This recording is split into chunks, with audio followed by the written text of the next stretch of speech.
everybody. This is Chuck Offenberger. I'm a member of the Board of Directors of the Greene County Historical Society, and I believe this is our 7th year of doing history chats at the Greene County Fair. We are kicking off this year with a new co-host for me. Jerry Roberts, who I've done this with for 6 years, died earlier this year, and so we were talking about whether we wanted to continue these informal chats at the fair or end them then, and we decided to continue them. And so my first thought was to ask Jerry's wife, Holly Roberts, if she'd like to join me in doing this, and she said she would, except she's in Montana right now during this summer's fair, and so she's going to join us again next year, and we'll become a threesome doing this. But in the meantime, Don Van Gilder was nominated by his wife Jean without his knowledge to become co-host of this event, and that tells you how formal and structured we are here. So I immediately said yes. Don's accepted. We've done a lot of stuff together, including being on rag ride committees, riding our bicycles, and other foolishness over the years, and so I knew I'd be comfortable with Don. So Don, welcome as co-host. Yeah, thank you, Chuck. And just the other little more on the story with Jean. Jean actually told me she was going to nominate me, and I said, no, you're not. Well, you know how that goes. Right. So then Chuck immediately accepted her nomination, and so then I was sitting on the couch, and I said, well, Jean, I guess I owe you an apology. So, major brownie points there. Just for people who don't know, since people will be watching this on YouTube from now on, I guess, just to give you a proper introduction, you're a Greene County native. Talk a little bit where you grew up, high school, college. Okay. Born and raised right here in Jefferson, Greene County, and graduated from Jefferson Community High School at that time, 1965. Chuck and I are classmates, so to speak. And then stayed out of the education world for a year, and I worked, and actually I worked for Canada that 1 year, and then decided to get into college. Decided on a course of study, which actually our next speaker, Terry Rich, and I graduated from the same curriculum background at Iowa State University. Television communications, English and speech. Terry always says, and I believe it's quoted from Terry, is that he has a BS in speech. So I've kind of tagged on to that, and I have a BS in speech, which probably know that by now. Long career in the Greene County Engineer's Office. Right. I did spend a small stint at a television station in Fort Dodge. It was, I told Chuck, it was a rip and read, if you're familiar with rip and read. Rip the news story off of the AP wire, and you basically read it just like if you were on a radio show. But then an assistant engineer for 45 years. Wow. And when did you retire? I retired in 2019. Great. Well, thank you for doing this. We thank also Carson Roberts, who's the our digital history director for the Historical Society. Now a couple of years, 3 years, Carson, I guess. This is my second year, I think. Second year. Who's really taken us into a new era with being able to put things on YouTube and share them to much wider audiences than we ever could get at our specific programs. So that's been neat. Well, this year we have 4 history chats at the fair, and you're going to be able to see all of them. But we're going to start this off today. An appropriate topic for the Greene County Fair to be here. This topic is growing up at the Greene County Fair, and I think Don, you came up with this idea. Well, I think Jean actually, and I say that idea. Jean says that she did. Okay. There you go. We accept that. We accept that. If you've spent any time around the Greene County Fair or any other county fair, you can just see this through the generations of people being involved and their kids and their grandkids. And it's part of the tradition, and that's how these carry on. So, as soon as the Van Gilders suggested growing up at the Greene County Fair, I thought I had the perfect couple to be our resource people and guide us on this adventure in Doug and Karen Lawton. Because I remembered that they had told me, and they're good friends of mine and neighbors, and they had told me that they met at the Greene County Fair. And of course, I've never forgotten that. And so I called them, and Karen was ready immediately to do this, and Doug was dragging his feet and didn't think so much of the idea, but here he is. We thank you too Not for the Donna coming. Jean thing. Yeah. And you don't turn Chuck down. Well, we thank you for doing this. I think one thing we should do, Carson, as we start this off, I think we need to have the lot stand up so that you can get a shot of their prop here that they're sitting on, because this in itself is a piece of county fair tradition here. We have a 4-H box used by the Towers kids now, who are the grandchildren of the Lawtons and the Towerses. The Hardin Happy Hustlers is their club today. Yep. Is that right? But you built this, Doug, in what year did you figure out? Probably 1968 or 69. Wow. Okay, go ahead and sit down again, Karen.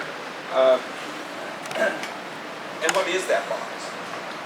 It's called a show box, or we had it in the cattle barn. It store all of the supplies for showing cattle and probably food and whatever you brought to the fair. That's why it was so big, and also there were probably myself, Ron, probably 4 of us that have animals up here. So you were all operating out of that all box? operating out of one box. Yeah, and this is probably the most iconic pose, you might say, of the cattle barn, the sheep barn, Yes, the hog actually, barn. just You would- about you would- like this. Yeah. You would put this on the sidewalk and And people would sit there and then converse. we actually had trouble with, luckily the cattle were a lot smaller when I was 4-H, they weren't as long, because this box is pretty wide. So we had trouble, with cattle behind it, because we had so many cattle in the barn that, you didn't have a dedicated space for show boxes. So you had your cattle, you had a show box, and then you had bales of straw As a town lined kid, the sidewalk. as a town kid who would go to the fairs, and still does today, I would walk through those barns and see these well-scrubbed, angelic-looking 4-H kids sitting on their 4-H boxes. And then the next thing I knew, I had a spider dropping in front of my face from being on. You were operating like a fishing line up through the rafters. So, do we know how old the county fair is? It is, let's see, we're in 2022. It's 100 years old, I think, isn't it? Oh yeah. And then some, probably. But let's just say turn of the century, 1900 or thereabouts. After that, it becomes more significant because it's easier for farm people to get here. Whatever earlier was much different than the shows became in the 20th century. So, Doug, the Lawtons, and who on your mother? Oh, your mother was from eastern Iowa. Right. Okay, so we talked about the Lawton family, and Karen is a Wilcox. And what was your mother's maiden name? Middleton. Middleton, which were Greene County people They were too. Greene County people. I don't think they belonged to 4-H because there were 13 of them. I don't think they had time to belong to 4-H. But my dad belonged in Guthrie County, and he talked about a 4-county fair that was held in Coon Rapids. So that's the fair that he participated in. But he was in 4-H and talked about having grand champion one year and how fun that was. So. Well, and how far back would that be go? When was your dad? He graduated high school in 1944. Okay, so in the 30s he Yeah. was in the fair. Oh, wow. And then, how about an earlier generation with his family? Was there earlier Wilcoxes? Yes, they lived more up in the Ralston area, so I don't know if they were in 4-H. Like I said, a lot of kids back then just felt like there was so much to do on the farm, I think. Like, there wasn't a lot of time for extra things. But Well, in fact, 4-H, I'm trying to think when it gets started, probably in the 30s. Is that right? You think so? It was right down in my home territory in southwest Iowa. Jesse Field Shambaugh was started the clubs that became the 4-H clubs. And I think I can remember her when I was a little boy, so it was probably in the 30s when the 4-H program really got I started. mean, that type of thing has really evolved because one of the reasons we met at the fair was your parents, you brought your animals to the fair on whatever day entry day was. You know, they loaded up the straight truck with a loading chute behind it. And everybody had a straight truck, or you had a pickup with one of the steel, Yeah. enclosures, so you bring them in and that, but Yeah. nobody had straight. And your dad dropped you off and didn't come back all the time. I mean, you did your own work. And, I mean, now you see the parents are sitting, you know, in the barns with their kids, a little more of a helicopter type parent. But our parents went home and baled hay and rock beans and, you know, mowed yard and all that. And so we were kind of left unsupervised. Would you be here all week? Or all? Well, I'd go home at night, and my parents would come in at night because of the car drive, and you know, all the parents came at night. Right. But they did not stay with you during the day. You did your own chores. You did everything for yourself. I had an older sister, so she would, when we were in high school, then she would drive us in. But before, Dad would bring us in the morning and leave us all day. But the leaders will be here. The leaders. The leaders were here because we had to keep the alleyways clean in the barn. And, you know, Gene Gannon with Washington Club, they always wanted her fishing. You know, they put lime down and We had those kids sleeping in you the know, sidewalk. you almost yeah. had to wipe your shoes off before you walk on in front of their club because everybody was judged. Doug, in the Lawton family, how far do you think you go back as far as? I mean, I'm sure Dad was in, I know he was in 4-H. I think he had grand champion once. I'd seen a picture, but I don't think before that. I'm not sure there would have been 4-H probably. You know what? I think actually in the early years of county fairs, it had not moved so much toward the youth. I mean, I think there were commercial, Like more open class. open classes, a lot of adults competing. With, you know, it was a real show, and you can imagine that because just think of the difficulty it would have been in 1920 and 1930 getting to the state fair. I mean, you know, that was a major ordeal. Right. Or the regional fairs. Doug's aunt Lois Graven was, I know she was in 4-H, and she went on to be a home economics major at Iowa State, and then she was a 4-H judge for several years. She was a state fair judge, so she was very big into 4-H. But you don't, I mean, at least to your parents' generation, and earlier than that, it would have been a different kind of fair. Yeah. And you wouldn't be saying they were growing up at the Greene County Fair necessarily. I mean, they were professional farmers. So what, as you look back and think about your own experience, well, I guess we should go right to the chase here in this and get right to the real meat of this interview.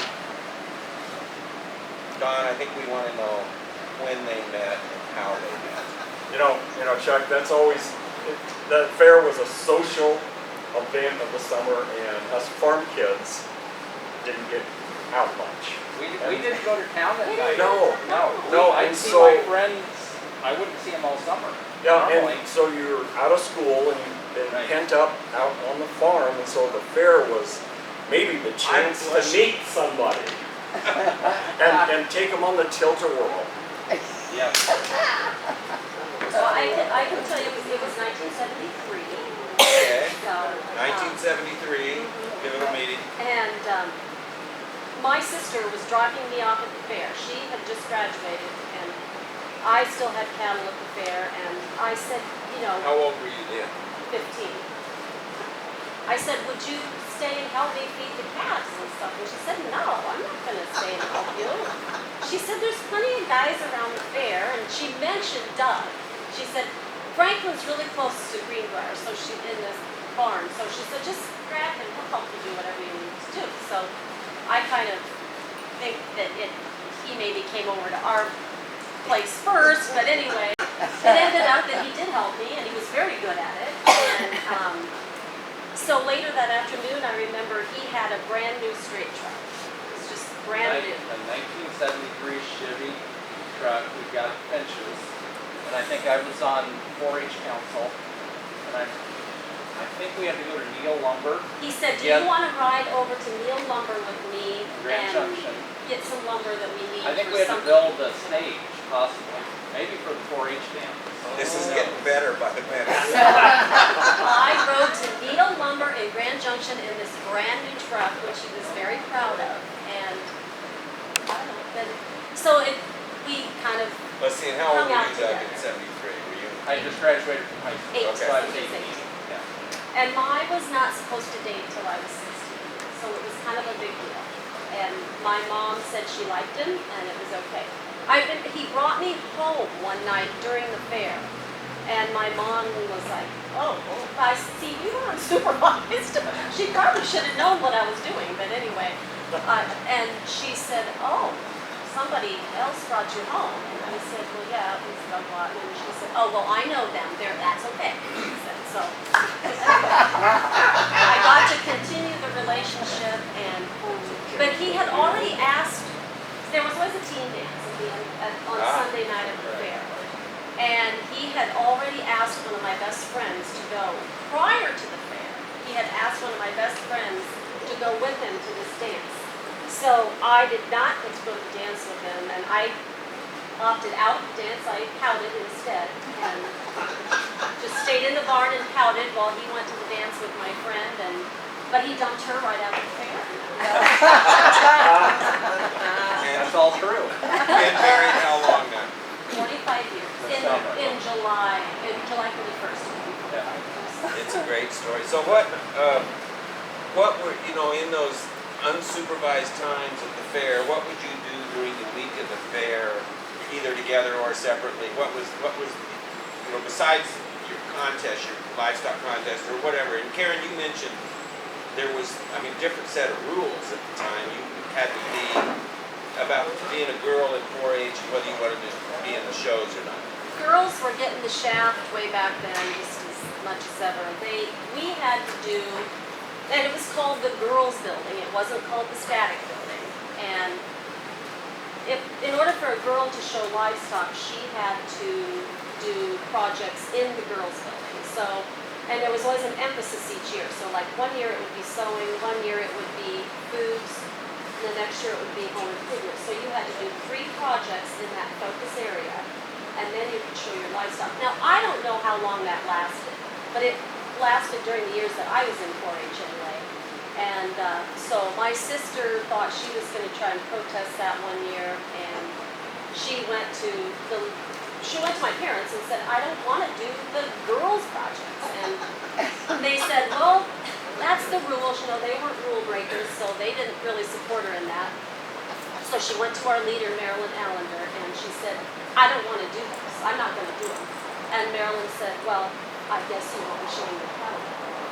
And so, yeah, there was no bending of that rule. Girls had to do that, and only girls could work in the feed stand. Boys did not work in the feed stand.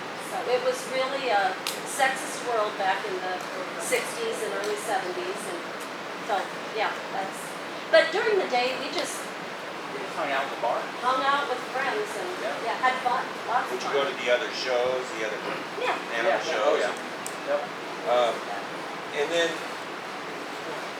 like when you were in high school and you were doing that, what would the little kids be hanging out with you too? The grade school kids and Also, because the farm families had so many kids, and they had little kids. Doug had a the brother Gammons that had 4 or 5, and we had 4. you had 5 kids. Yeah, but not on the 4-H. No. But your brother was always hanging around. Oh, yeah. So yeah, lots Yeah. of little kids around. Yeah. as you've been through this, then and you're on your own. Your parents would have been through this. Then you're on your own, and then you go through with your kids. How different was it when Lawton kids were in 4-H and going through the fair? How different was their experience than yours? And then I'm going to ask the next question is obviously going to be your grandchildren doing it. Everything evolved and changed over the years. Like I said, some of the boys and girls clubs combined. The girls got more opportunity. The girls didn't have to do a static project. They could Boys just show started the doing livestock. static And projects. I think the major thing that happened when our kids started to be in 4-H was that 4-H became more urban. town kids started to join. We had a lot of town kids that drove out to Greenbrier to our club, which they did to all sorts of clubs. So more of our kids' friends that lived in town belonged to 4-H. So the static building became much more of a focus, you know, and then the livestock kind of expanded. There was a lot bigger rabbit show, chicken show, because the town kids could do those. And that was not happening in your era. Not really. I don't remember rabbits being all over the place. We had dairy cattle. They proliferate. When I was in 4-H, we had dairy cattle. Uh-huh. Because in the old show ring, the dairy cattle were on the north end of the show ring, if I remember that right. I mean, I think the Carmens, maybe the Bensons. There were a couple families that had a lot of dairy. That was kind of a dairy farm. And then how about skip to your grandchildren's era now? How different is it now for them? Well, you know, kind of sadly for us, there aren't nearly as many people around. Or as much livestock. Or as much livestock. I mean, the livestock is just down dramatically. But it's Although- expensive to have livestock. I mean, my gosh, we got more livestock now in Greene County than we've had in a long time, right? I mean, the numbers have really gone Yeah, but when back. I was in 4-H, we had like at least 300 head of calves here. And 300 leads. we might have 30 this year. Wow. So that's dramatic. But, you know, it's expensive to have livestock projects. Sure. So, you know, when we were young kids, they did the car giveaway, and I'm sure everybody remembers that. So there were just this whole area between the grandstand and all that grassy area was filled with people. Like the drawing was between 9 and 10 o'clock at night. So like I said, my parents always came in, his did. All the parents and town people came out at night. Because you had to be You here. had to be here to get your name drawn. And the merchants uptown sold tickets for it. I think They just gave you tickets. when you made You a got so many purchase- tickets for so many, Yeah. whatever amount you spent, I think it was still. So if you spent a lot of money, you had a lot of tickets in there, but you had to be present for when your name was drawn. And Did you know anybody that won the car? Was this a new car every year? It was Yeah. a new car. yes. Wow. Yeah. That's amazing. Oh, we always knew who it was, you know. We never won it. We came close. Did But they, there was a big controversy that kind of ended that. And I don't know if there's any former fair board members here, but it was, I hate to even talk about it because it was really oh, tell us. controversial. Yeah, it was. Well, the real controversy happened, and it kind of involved us a little bit. I can't imagine. Doug's cousin, Sherry Nell Graven, was the fair queen that year. And the fair queen always handled all the drawings and all the fanfare of it. So evidently you only had to be 16 to be eligible to win this car because I had my name in the drawing. So anyway, to make a long story short, during the course of the week, my name got drawn, and of course I was kind of connected by that time to his family, and you know, he was his girlfriend, and he was Sherry Nell's cousin. So my name was drawn, Gerald, his dad's name was drawn. A close friend that spent the summer with us, his name was drawn. One of Dot and Gerald's closest neighbors, their name was drawn. And so everybody was like, well, she's clearly rigging this, you know, and so she was not, the poor girl. I felt so sorry for her. She drew the name out, oh my gosh, you know.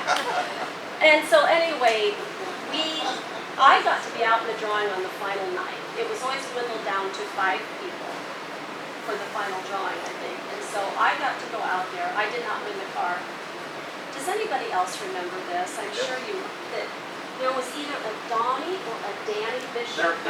There was a Donnie and a Danny Bishop. I remember that. And from what I remember, she read the wrong name. I mean, probably they just signed it and you couldn't tell the difference between Danny and Donnie. I think they gave the car to the wrong person. And Were they so brothers? that was the end of it.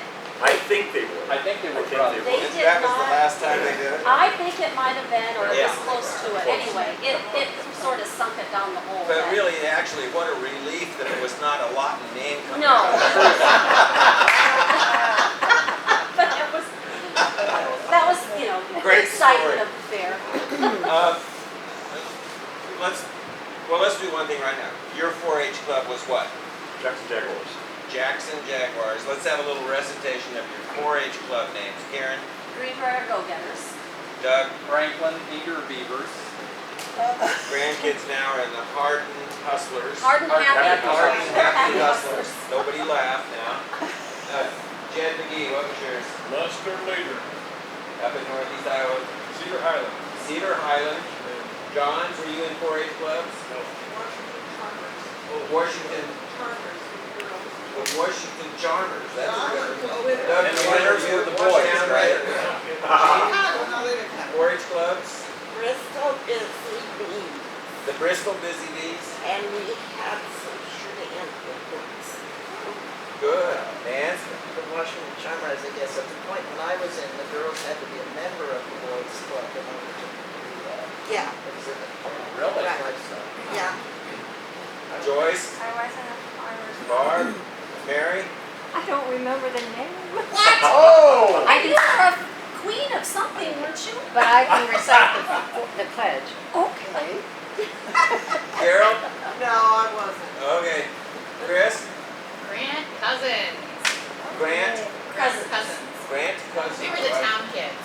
Because But that if was you were- Jefferson. If you were a town kid, I showed horses, and so then like all of the town kids that wanted to, like a group of us showed horses together, and so all the town kids that last week before you had to submit your, you know, show projects, the homemaking stuff, we were all like going, okay, who's got this, who's got that, let's just throw this together, who cares, you know? So yeah, it was pretty sad sometimes. You'd go to get judged. I've always been fascinated by 4-H club names, and that 2 or 3 times I've written columns reviewing the Iowa's most colorful 4-H club names. And I remember one year I picked, it was the something county, and I've drawn a blank on this. Could have been Grundy County. Had the atom bombers, which were named right after World War II. But one of my perennial faves was over in eastern Iowa, and I think it's Clinton County. It could be Fayette, but it's right over there, and there is a white breast, excuse me, there's a white breast township. And the girls' club was the White Breast Lassies. Change that, I think. But enough of that. When you go through, did you have your, I mean, obviously not in romance necessarily, except for the girlfriend Doug dumped right after the county fair dance. But did you have your heart broken at the county fair in terms of an exhibit or an animal that did or didn't win? And was there some all-time high point individually for each of you? Doug, and I don't think, were you ever grand champion? No. Oh God, I was never grand champion. My dad took me to Nebraska when he was buying cattle for the feedlot. He'd take me along and say, let's pick up a 4-H calf or 2 while we're out there. So I mean, we just bought That's how we got our cattle feedlot too. cattle. So, I mean, you know. back when I was in 4-H, the Tronchettis were the ones that had the show steers. Yeah. And I kind of remember Neva taught me how to prep. You know, she did the 4-H steers, not Louie. I think you mentioned earlier that basically you brought your animals in from the farm. You did. And it kind of started evolving into these club calf sales.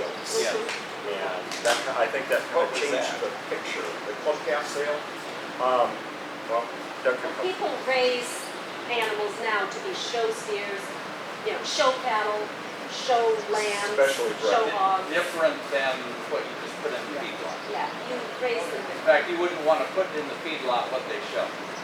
Yeah. Sometimes they're not good market animals, you know. They still have the pen of 3. They still have the pen of 3. Which our kids did that because Doug said, hey, I know how to feed cattle. I mean, we had I don't know how cats to- too, but we did the pen of 3. Our kids did well in that, but Corey never. Yeah, ours The did. pin of 3 is just static in the pin, they don't come out. Right. So they're judged on how they've been grown and Yeah. developed. Yeah. They have an interview and rate a gain, and they do an ultrasound. So. Yeah. So high point and low point at the fair. What I remember, my high point wasn't really in the 4-H division. They used to have an open class deer show some, and they had it from the grandstand. And I remember one year we picked a shorthorn steer out of the feedlot, the hired man and us, and we broke it clean, and we brought it up, and we beat, I think it was the Stillies from Storm Lake, who always had good show steers, and they come around all the shows. We actually beat their steer in front of Greene. That was probably the highlight that I remember. So, Karen? just repeat like Highlights for me probably would be Doug? my girls' projects. Yeah, Doug. There you go. I took a few things to State Fair and then went to State Fair. I liked Fashion Review, and so I went to State in there. And we went to State Fair the same way. My parents, we'd take cattle to State Fair, my cousin and I, Craig, we'd load the cattle up and take a straight truck to Des Moines, and, you know, they might come down for show day, but we'd stay in the dorm, Oh, wow. down to State Fair. And would you drive the truck down there? Oh, yeah, yeah, In high school? yeah. Oh, man. Amazing. Did you do any other of the regional fairs like Clay County or Cattle Congress or No. Amazing. Heartbreak. Did you ever think you really Oh, got wait, I've got swindled? another highlight. Okay. Probably is, we had a judging team Oh, yes. back. There's some pictures of you. Yeah, yeah. So I think my last year of 4-H, we went to state, and I think I got third place, and our team got first place. So then we got to go to Chicago for the judging contest at what the Chicago, what livestock exposition was that called? I don't know anymore. Because our kids always said, Dad wins the state livestock judging contest, and he can't pick out good calves for us to have. Dude, somewhere in the history of the county fair, I read that there were parades, like, that would go up. Oh, yeah. I think start down here and go up Yeah. through town. Does anybody remember those? Oh, yeah. Yeah, those didn't end all that long ago. Wow. 'Cause our Well, it kids- probably was a long time ago, but. Well, our I- kids were in those. Yes, Oh, they were? Yeah. yeah. Wow. Yeah, Did they they have started. the band and the whole thing? It was always on Wednesday night, if I remember It was on right. Wednesday night, and the kids would just load up a pickup and put a Greenberg go-getter sign on it, and, you know, have a few streamers or something, but, yeah, it was something for them to do and kind of fun to kick off the fair that way. How about the livestock parade at the end of the fair? Did you participate in that? Were they? Right. Yeah, I We kind of walked in forgot front about of the that. grandstand. Yeah. Yep. And the steers would have been pent up all week, Oh. so they were frisky when they Yeah. got That out. was scary. That was scary. That was scary. I'd forgotten about that. There were more steers running loose with the halter. Yes. You just held on as tight as you could. What do you recall? Go ahead. Wasn't there a fireworks display at the end of the Yep. county fair every year? Yes. Sunday night? Was it every night or was I it think just it one was the night? same night that they drew for the car, That was probably, so that would have been Sunday. Sunday Yeah, the night. car was always the cheapest car they could find. Oh, yeah. But everybody wanted it. Ford Yeah. Falcon. Yeah. Ford Falcon, there Oh, you go. yeah. And Dave Durham had one, but he didn't win it. What about, one thing we haven't talked about was besides the contests and the girls exhibits, what about baking? Were you ever in that, Karen? Oh, yeah, we had to be, because one of the years, it was on a 3-year rotation, and 1 year was food nutrition, so Oh, okay. we had to bake things. Which, like I said, I loved to do, my sister not so much, so. And then how about, another thing that occurred to me, how about the nighttime entertainment? Can you remember concerts that were particularly good, or? You know, they had grandstand events, I don't remember, it was usually, there were musicians a lot of times. You always had a demolition derby. And a demolition derby. I remember that. Stock car races. Stock cars, Car yeah. races, right, because you used to have races here every week. Yes. On Sunday night, is that right? Oh, yeah, there was that time when they did that. So they did a When I race during moved the here, I fair. think they were still Yeah. having that. Did you recall concerts? They had some pretty big names back They did. in the day. I think, if I remember right, Tammy went out and Loretta Lynn actually performed here. When would that have been? I mean, in the, Well, that would have been in probably the early 60s, late Okay. 50s. They Wow. weren't really top stars at that time yet, but I think they had some wrestling. oh, Didn't they, I remember one year we had to move it into the show ring. All-Star Wrestling. All-Star Wrestling, yeah. Early sixties, they had the go-kart rinks too. Go-kart race. I was demonstrating how to pack for travel, and my sister was racing a go-kart. That's a great stuff. State Fair Singers and Jazz Band. Oh, yes. Oh, yeah. That was usually on Thursday night, Yeah. because that was the night we had the flood. But you know, we had a midway, and so, Oh, you know, I remember not always going to, I was always riding the rides, and that was so fun. We had a great midway. It was, Actually, you Pretty took big the girls on the scrambler. that's, yeah. Because you got really close on the scrambler. So, you know, you think of questioning of cultural traditions and, you know, new ways of living. I mean, this late 60s and the early 70s, which kind of your era, was a different time than it had been in the 50s and earlier in the 60s. What do you recall about that? I mean, how did the county fair carry on in the era of bell bottoms and, Strong as ever. yeah? I mean, I think those were some of its strongest years. You know, we had a gate admission. And so I think as I remember, there were 3 areas where there was down at the livestock area, there was this west entrance, and there was this Oh, yeah. entrance. And so I can't remember what the admittance was, but the fair board made a lot of money I mean, on you the could buy a admission. season pass, and I think the 4-Hers got a free exhibitors pass, what I remember. And I think probably some of the strongest numbers would have been in those time frames. It all started going downhill in farm crisis.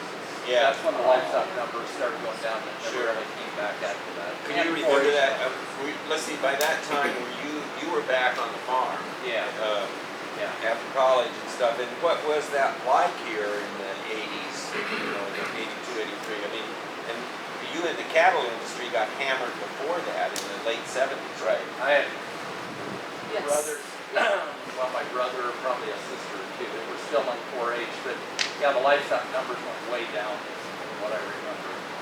Doug only had 1 year where he was not really in 4-H, because there was 1 year between when his siblings got out of 4-H and our daughter started 4-H, so he really got 1 summer off. That's about it. And then how, as parents, and now as grandparents, I mean, I've only heard stories about this, but how hectic was it getting ready for the fair in those 2 or 3 days before the fair? What was that like? Do you want to tell me? Well, for cattle, you know, we would try and break them through the summer. So, but it was always hectic when you got close, because you had to clip them, and everybody got a little bit more stressed over where the cattle broke, and, you know, would they stand? Now, the girls' projects, it was usually pretty bad in our house, you know, the 3 or 4 days before fair, because the kids never want to do the projects. It's always the parents. And it's still like that, next generation. So usually, I would take our son, Lance, and we would just leave, because we really didn't want to be around the house. And it's probably like that in a lot of households, I think. Would you agree? Yeah, I mean, we had great aspirations, but you know, the kids were on swim team, they were in softball. By the time that came along, our kids were busy, and so, yeah, it was. I'm sure Diana complained about doing her projects, and at the time, she said, I will never make my kids do this. But we were going through the same thing with Natalie last weekend. Sunday night, I think, yeah. Natalie said she will never make her kids do this. Do the right, it's usually not that, you know, Natalie made scones and they get to go to the state fair, and All just like I right. was with our kids, I'm proud of that, but it was a progress getting it done. But I so. reminded Natalie if it wasn't for the fair, that she wouldn't even have to worry about doing a 4-H project. She wouldn't be here. And she said, let's don't talk about that. So, That's a great story. I was dumb enough to do angel food cake. Say it again, Angel. Angel food cakes. Ah. And mind you, I did 13 egg whites and separated 13 eggs. And we had a whole freezer full of Angel Food cakes. We have a whole freezer full of scones right now. Just very good. How do you rate and now, as grandparents and having been through this for 3-4 generations, how do you rate the educational experience of the county fair? Awesome, and I rate 4-H as being, I rank 4-H up there as one of the best things that our kids ever did. And our grandkids don't know it right now, and us as well. We didn't know it either. We didn't know it, our kids didn't know it, and our grandkids While you're won't know going through it. it Right. until they're older. But you learn how to speak in front of people. You learn how to do goal-oriented things. 4-H is a goal-oriented program. You start with a goal, and you talk about the steps that you need to achieve that goal. And so I love that about it. The life lessons in 4-H are phenomenal. And that doesn't change, A lot of things change about 4-H, and a lot of things change about how everything is done and how it's run, but the lessons don't really change. They're Yeah. all good. Doug, how about you? Yours would tilt more toward livestock, I assume, but how much of an education? Well, I think just the record keeping in the livestock, and that's kind of when the Kind of Free started. They made people more accountable. With the lead steers, you didn't really have to keep, you were supposed to keep track for your record book, but, it wasn't such. But in the Kind of Free, it all it was your record book, your interview, the ultrasound, plus the live judging. So, it was all 4 things in terms of champion. Wow. What is the wildest you have seen at an animal get at the fair at showtime? Have you ever seen a real fit or one break loose and get running out of here somewhere?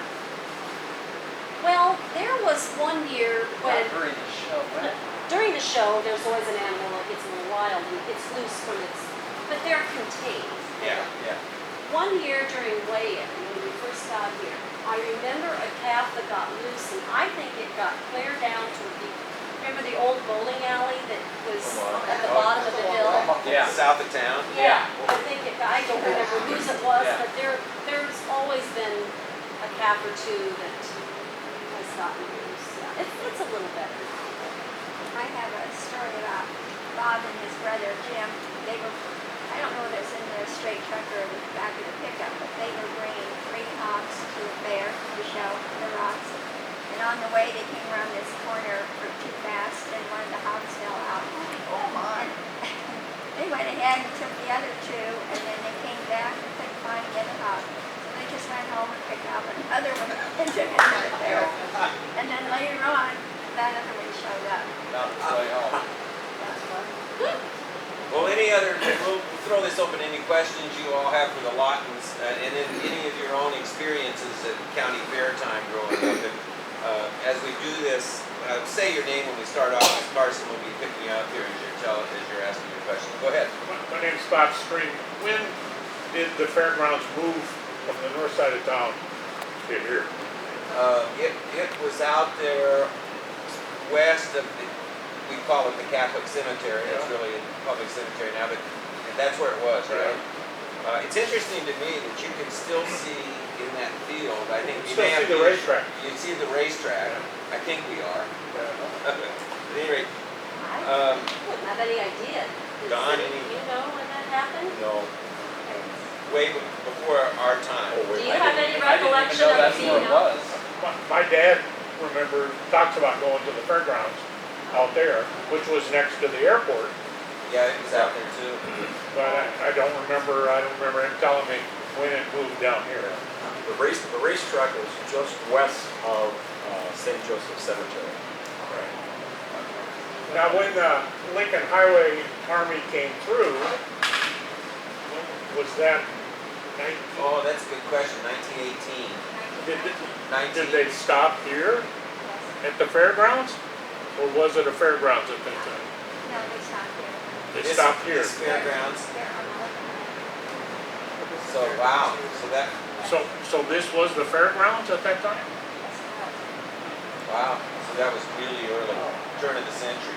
But I've seen some of those old photos of that out there, and that's how it looks. I mean, it looks like horse and buggy days. Yeah, there were no vehicles. Yeah. Jed, did you have a question? Well, Doug mentioned record books, and we hadn't talked about record books. That was a big deal. And I have a deja vu story.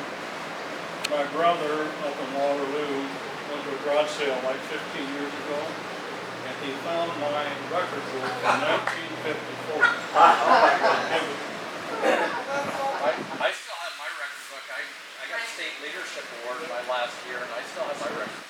I have mine as well, so. This is no surprise to me whatsoever. I have mine, and I have I think I have most of the clothing I made for 4-H, because a lot of blood, sweat, and tears. You know, we did suits and blazers, and, you know, we Oh my did gosh. But big you were projects. required to wear a uniform, right? Yes, yes. Describe, that's a good point. Yeah, I was Describe telling them your- before, I have in our attic, I have a lot of old 4-H uniforms, because my sister was 9 years older than me, and then I had some aunts and uncles that gave us their old uniforms, but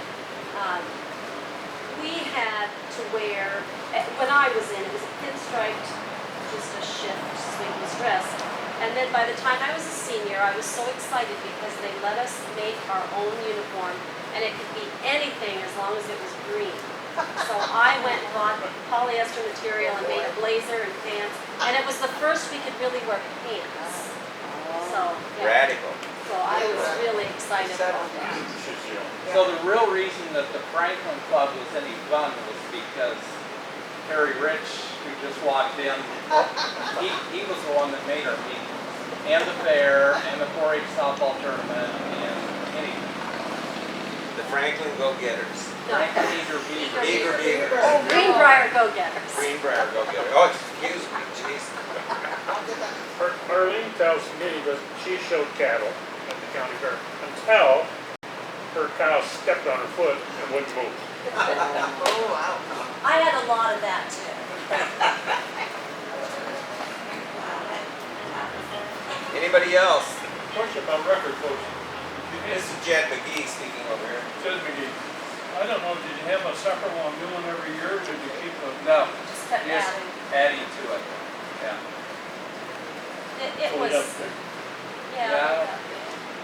I mean, for our kids, those have evolved as well. They are not nearly as much of an emphasis as they used to be. We used to be required to. Yeah, it was a requirement. Now it's Now not. it's, Guys, are they doing it on their phones now? I think they practically have it on tablets and phones. I'm not sure if they do, because I doubt if my grandkids do them, so. Yeah. I'm not sure. Talk about the carnival. It was big, as I. From what we remember. From what we remember. Yeah. I mean, yeah. Lots of food. Yes, and No. games and food and, you know, I mean, really just about like the state fair, only less. they had the games where you could win prizes and You throw a baseball at the Oh, yeah. models. Yep. shoot the ducks, whatever. Yeah. This would be another question. Well, how do you feel about renting animals today? Renting No. animals, Don't people do that now? or- I think so. I don't even know what the real rules are on that. I mean, I'm sure there's a lot of it. You know, for some of these kids who can't afford an animal, I think it's great if we get more livestock there. I don't have a problem with it, you know. Now, if they're gonna go on to the state fair and maybe win a big, you know, and then they sell the calf, then that probably runs into problems. I'm old fashioned enough to think you need to learn how to care for an animal, use an animal, feed an animal. Well, I would, if they're gonna rent it, I would want them to take care of it. I'm not for just pulling the animal in and showing it. I don't know how much of that goes on. A lot. Yeah. And naive about that. There used to be, Joyce Oscar, there used to be farmers that would give a steer to a 4-H person. Well, actually, the cattlemen, when I was on the cattlemen, we started that, where the cattleman would donate a calf to a 4-Her. The 4-Her would feed it, and then after the fair, when they sold it, the grower would get 50% of the proceeds in the 4-H. Wow. That was a really nice, We did that, but I don't remember. And that was also really controversial because when I was on the cattlemen, we started that and there were some people on the fair board that didn't want that. Bob Klaus kind of stuck up for us and we did it, but probably one of the biggest roars in the show ring was the year that Max Kersey's calf was shown by Jesse Gannon and got grand champion. and that was a really good, you know, It that was, was all because there were a homegrown. lot of show steers then, and I mean, that was a true home race, Greene County calf, you know, didn't purchase it, it was just Sure. on that project, and yeah, that was a great year. So, Jean? Jean Gilder, in this age we're living in of helicopter parents, do you feel like the benefits kids get from 4-H are the same as what you receive? Because a lot of, I hear a lot of projects are done by the parents. Yes. I'm not saying your grandkids. There is much more, now, I have to say, my mother helped us with our project. You know, the year that we had home improvement, we had, that was the emphasis, and she had 4 girls that each had to do 3 projects. We had an old farmhouse on one of the farms, and it was abandoned, and my mother would just take all the furniture that we were refinishing to this old farmhouse, and we did it. So she helped us, but didn't do our projects. It's true that there are helicopter parents today. It was probably getting that way a little bit when I raised my kids. Definitely wasn't for us. Like I said, our parents dropped us off and there we were. But I think there's probably a little more help sometimes than need be. There are very capable kids that probably get too much help, but after helping in the static building on Tuesday, I can see that there are kids that need more help. But their parents aren't really capable of helping them, so they need help from somebody. And so that probably kind of, you know, maybe more leader help or something. So it's kind of a fine line, but as you go to the barns, you see the helicopter parents. I have to tell you the highlight for our daughter in the 4-H when she come out here and they have the water fight at the end. Oh, yeah. You know, they kind of have it all the time. The tug of war. Well, they used to have a water fight in front of between the cattle barn and the show ring, right at the wash racks. Yes. And and then that kind of evolved into the tug of war, and the tug of war is still going on. And I don't know if the water fight still does or not, but we always, you remember the water fights, Terry? You don't remember that? And they don't have a team dance anymore either. No. Was the teen dance big in your era? Oh, yeah. Yeah. You wanted to have a date lined up for it, and I pouted in the barn. Well, maybe it's probably because it's just closing in on noon here after our first history chat. So what's the favorite meal at the county fair, and has that changed since you were kids? No, it 4-H wasn't. beef burger. 4-H beef burgers. We're on our way, I think. So. There was nothing like working in the food stand with Mildred Carter when we were making beef burgers, because you didn't drain any grease off or anything. She liked all that grease and oatmeal and hamburger all mixed up together. So, growing up, I remember the 4-H's that had our Yeah. hands in health. And, you know, as I look back, that was a big thing. And when we recited the pledge, would we be able to stand up and recite the pledge for I can still do that. everyone? We should have done that at I'm the beginning impressed. of Terry, can you still do that? at the Oh my beginning gosh. of the chat, but we'll close it out with Okay, we'll close out with the 4-H pledge. I'm just standing up to listen. Did the Bristol Busy Bees do the 4-H pledge? Yes, we did, but I Okay. can't remember I'm not sure I it. We'll help you. Okay, here we go, the 4-H pledge. I pledge my head to clear thinking, My heart to greater loyalty, my hands to larger living, and my my health to better living, Oh. for my club, my community, my country, and my my world. So where did I mess up? I don't know, I forgot already. My hands to better service and my health to Better living. service, I don't know about. That's classic. Okay. What is Well, it? thank you all. Doug and Karen, thank you for being our Yes. resource people on this time. Great start. Thank you all.